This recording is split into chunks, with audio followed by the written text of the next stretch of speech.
नमस्कार दोस्तों, स्वागत है आप सभी का। और भी हम लोग जानते हैं कि एसआईपी और आरडी में से बेहतर क्या है। सिस्टमैटिक इन्वेस्टमेंट प्लान और रिकरिंग डिपॉजिट, इन दोनों में से बेहतर क्या है। देखिए, एसआईपी क्या होता है, इसमें आप कुछ अमाउंट हर महीने डालते चलते हैं म्यूचुअल फंड में, और म्यूचुअल फंड का एक छोटा सा पार्ट आपको खरीद के मिला करता है, जिसे हम लोग एनएवी बोलते हैं या एसेट वैल्यू बोलते हैं। और हर महीने उस पैसे को आपको डालना रहता है, जिसके तहत आपका एक 10% से 20% के बीच का एक रिटर्न आपको मिल जाता है। और हमेशा याद रखना, ये मार्केट डिपेंडेंट चीज़ है, तो रिटर्न घट और बढ़ कुछ भी सकता है, और मार्केट की वजह से रिस्क भी काफ़ी है।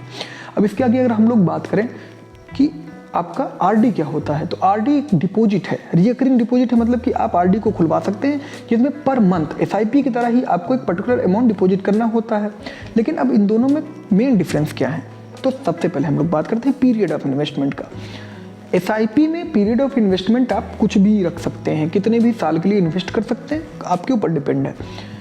आरडी के केस में क्या है सिनेरियो, आरडी के केस में 1 साल, 2 साल, 3 साल, 4 साल, 5 साल जनरली ऐसे आरडी होती हैं, और इस तरीके से आप आरडी में इन्वेस्ट कर सकते हो। Point number 2, return.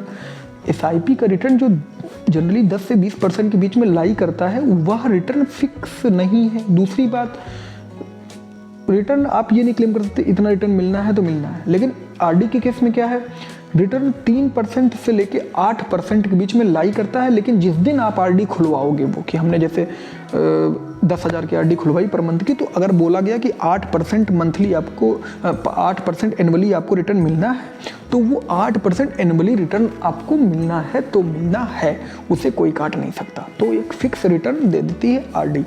अब इसके बाद में हम लोग बात करते हैं टैक्स बेनिफिट की। तो देखो, जनरली टैक्स बेनिफिट तो दोनों में ऐसे इतना नहीं मिलता है, आपको जो है टैक्स पे आउट करना पड़ता है।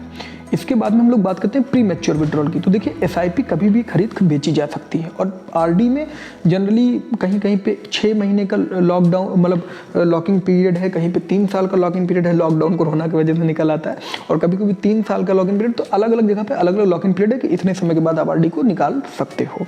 तो अभी हम लोग ने इंटरेस्ट, प्री मैच्योर विड्रॉल और इन सब चीज़ों के बारे में बात कर दी। अब कितने रुपए से एसआईपी और आरडी शुरू कर सकते हैं। आरडी जनरली 100 रुपये से शुरू हो सकती है, एसआईपी जनरली 500 रुपये से शुरू की जा सकती है। तो फ्रेंड्स, अब इन दोनों में से बेहतर क्या है। देखो, अगर आपको फिक्स रिटर्न चाहिए और सेफ इन्वेस्टमेंट चाहिए कि भैया हमको 8% तक का फिक्स रिटर्न मिल जाए और हमारी इन्वेस्टमेंट सेफ हो, तो आप आरडी के साथ जाओ। आप किसी भी बैंक में जिसमें 7 से 8% का इंटरेस्ट रेट हो आरडी पे, उस पर जाके खुलवा लो, पर मंथ कुछ अमाउंट डालो, जिस पे आपको रिटर्न मिलता चला जाएगा। सेकंड केस, अगर आपको रिटर्न बहुत तगड़ा चाहिए और आप रिस्क लेने के लिए तैयार हो, तो आप एसआईपी के साथ जाओ और किसी भी म्यूचुअल फंड में इन्वेस्टमेंट करो, जिसके तहत आप 10 से 20% तक का रिटर्न गेन कर लोगे। और आपको जो है इस चीज़ से अवेयर रहना है कि जो भी सिलेक्ट करना है, उसमें सबसे पहले सिलेक्ट करने से पहले म्यूचुअल फंड को देखना है उसका एएमसी का रिपोर्ट कार्ड, उन सबका कंपनी का रिपोर्ट कार्ड, उसके फंड मैनेजर्स का रिपोर्ट कार्ड, उसके टीम का रिपोर्ट कार्ड। इन सब चीज़ों को देखने के बाद, एनालाइज करने के बाद ही उसमें इन्वेस्टमेंट शुरू करना है। लेकिन आरडी के केस में आप किसी भी रेप्यूटेड बैंक जैसे एसबीआई, पोस्ट ऑफिस, कहीं पर जाके आप आरडी खुलवा सकते हो। जो एग्रीमेंट है कि हाँ इतना मिलना है, तो वो आपको मिलेगा, इससे आप निश्चिंत रहो फ्रेंड्स। तो कैसी लगी आपको ये वीडियो? अगर वीडियो अच्छी लगी हो तो वीडियो को लाइक करें, चैनल को सब्सक्राइब करें और शेयर करें अपने दोस्तों के साथ जिनको इस वीडियो की जरूरत है फ्रेंड्स।